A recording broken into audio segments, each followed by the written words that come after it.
Desde a criação do homem, a liberdade tem sido uma característica fundamental do plano de Deus.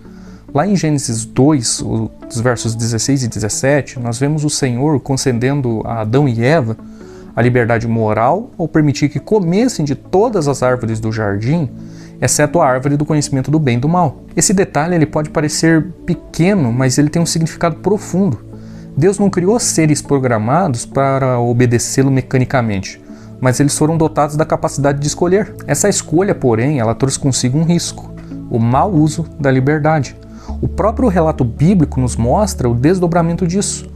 Lá em Gênesis 3, Adão e Eva escolhem desobedecer a Deus e o pecado entra no mundo. Logo em seguida, no capítulo 4, nós vemos Caim se rebelando contra a repreensão divina e matando seu irmão Abel. Essa progressão demonstra que o pecado não foi imposto por Deus, mas foi consequência do uso errado do livre-arbítrio. A realidade do livre-arbítrio se repete ao longo das Escrituras.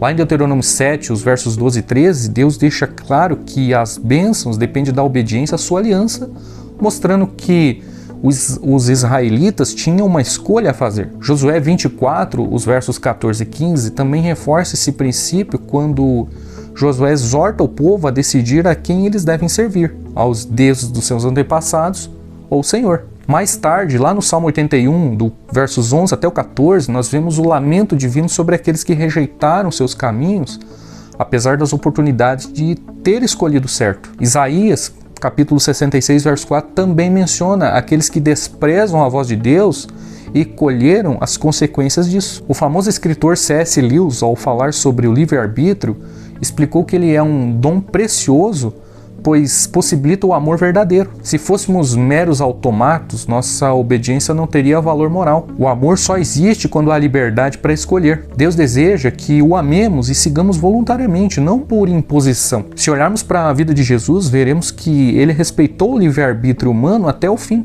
Lá em João, capítulo 6, após ensinar verdades espirituais profundas, muitos discípulos o abandonaram, mas ele não os forçou a ficar. No Getsêmani, Cristo teve a escolha de seguir para a cruz ou desistir, mas decidiu se submeter à vontade do Pai por amor à humanidade. O livre-arbítrio, portanto, é um presente divino, mas também uma responsabilidade.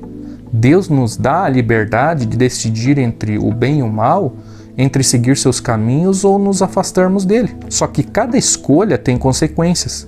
Mesmo que o mal exista no mundo como resultado do uso errado dessa liberdade, nós devemos lembrar que, em última instância, Deus trabalha para restaurar todas as coisas. Lá em Deuteronômio 30, o verso 19, Deus faz um apelo ao povo de Israel, que ele diz o seguinte, que os céus e a terra eu tomo hoje por testemunhos contra vós, que vos tenho proposto a vida e a morte, a bênção e a maldição.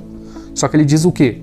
Escolhe, pois, a vida para que vivas, vós e a vossa descendência. Essa declaração é a prova mais clara de que o livre-arbítrio é um dom dado por Deus, permitindo escolher entre a vida e a morte. Embora Deus nos ofereça a vida e a bênção, ele respeita a nossa liberdade de escolha.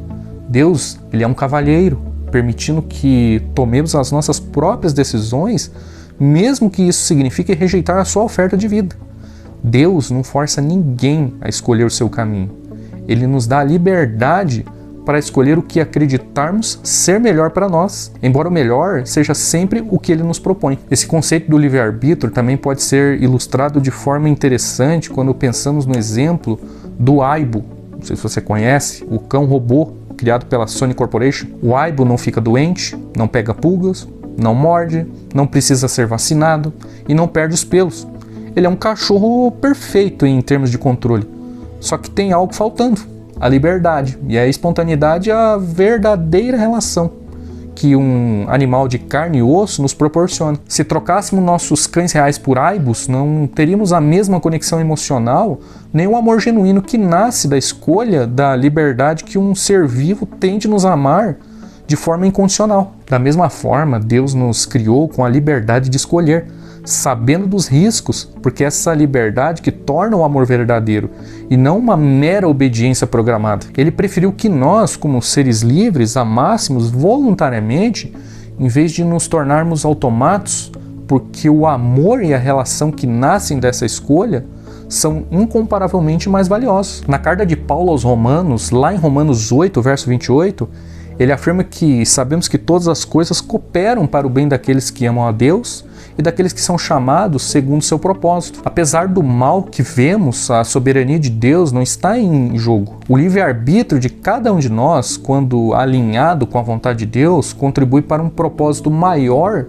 de transformação e restauração. E ao longo da história, vemos Deus trabalhando na vida de indivíduos e comunidades, conduzindo-nos à sua vontade, apesar das falhas humanas. Portanto, a reflexão que nos cabe é que, embora tenhamos o poder de fazer escolhas, Deus nos chama a escolher o bem, a justiça e a paz. Cada dia é uma oportunidade para escolhermos sua vontade e nos aproximarmos dele. Que possamos, em nossa liberdade, escolher amar a Deus e aos outros com toda a nossa força. Se você gostou desse vídeo, não esqueça de deixar o seu like, se inscrever aqui no canal e compartilhar essa mensagem com seus amigos. Deixe também aqui os seus comentários. Que Deus os abençoe.